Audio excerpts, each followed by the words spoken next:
Welcome to Pranav Samayal. மண்சட்டி நல்லா சூடு ஏறிடுச்சு. எண்ணெய் ஊற்றிக்கிறேன். கடலை எண்ணெய் தான் சேர்த்துருக்கேன்.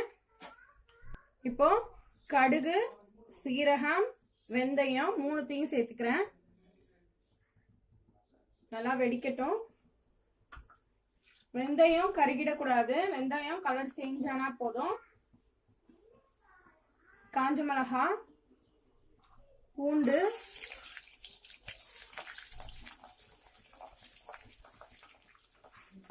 பூண்டு வந்து நல்லா ஒரு லைட் ப்ரௌன் ஆகுற வரைக்கும் நல்லா வதக்கிக்குங்க. பச்சையா இருந்துச்சுன்னா நல்லா இருக்காது. எண்ணெயில நல்லா வதங்க வச்சிருங்க. பூண்டு நல்லா கலர் சேஞ்ச் ஆயிடுச்சு. இந்த அளவுக்கு வச்சுக்கோங்க.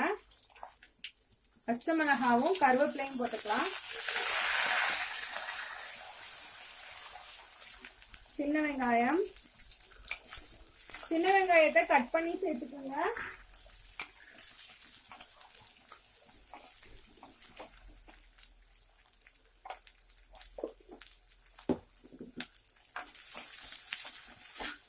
உப்பு வந்து குழம்புக்கு ஏற்ற மாதிரி நீங்க சேர்த்துக்கோங்க கம்மியா. முருங்கீரையில உப்பு ரொம்ப இழுக்காது, அதனால கம்மியாவே சேர்த்துக்கலாம்.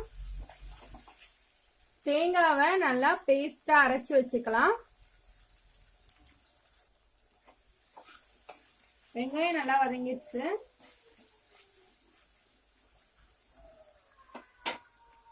தக்காளி,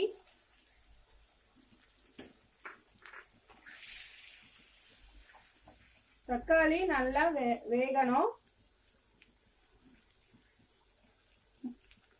க்ளோஸ் பண்ணிக்கலாம். நல்லா வேகட்டும்.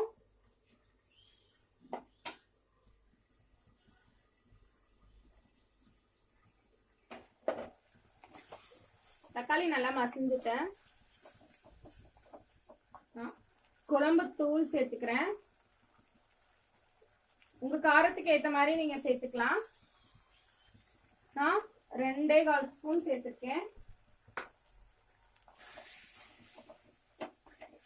பச்சை மிளகா, காஞ்ச மிளகாலாம் போட்டிருக்கிறதுனால காரம் இருக்கும், அதனால நான் கம்மியா தான் சேர்த்துக்கிறேன்.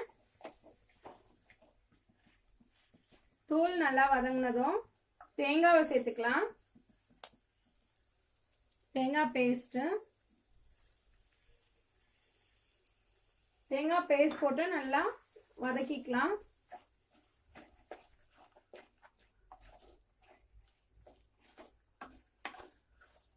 அடி பிடிக்கும்.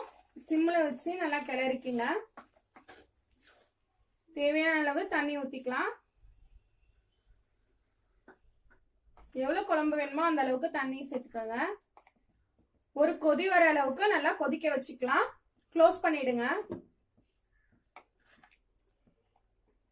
இந்த ஸ்டேஜ்ல முருங்கீரையை போட்டுடலாம்.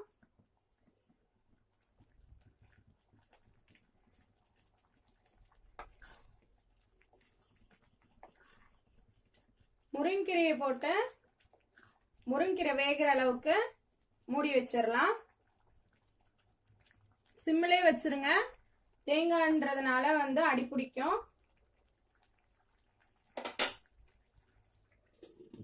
முருங்கீரை நல்லா வெந்த பிறகுதான் நம்ம புளியை வந்து கரைச்சி ஊத்தணும். முன்னாடியே நீங்க புளி ஊத்திட்டு முருங்கீரையை போட்டீங்கன்னா முருங்கீரை வேகாது, மரத்து போன மாதிரி ஆயிடும், கசப்பு தட்டிடும். அதனால குழம்புல போடும்போது போட்டு நல்லா வெந்த பிறகுதான் புளியை ஊத்தணும்.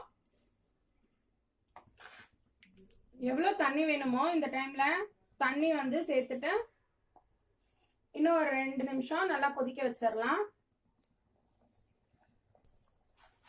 புளி ஊத்திட்டு எவ்வளவு தண்ணி வேணுமோ அந்த தண்ணியை வந்து அட்ஜஸ்ட் பண்ணிக்கோங்க. எனக்கு எண்ணெய் நல்லா பிரிஞ்சு வர அளவுக்கு குழம்பு நல்லா கொதிக்க வச்சுக்கலாம். குழம்பு நல்லா கொதிச்சிருச்சு. எண்ணெயும் நல்லா பிரிஞ்சு வர ஆரம்பிச்சிருச்சு. கொத்தமல்லி தூவிக்கலாம்.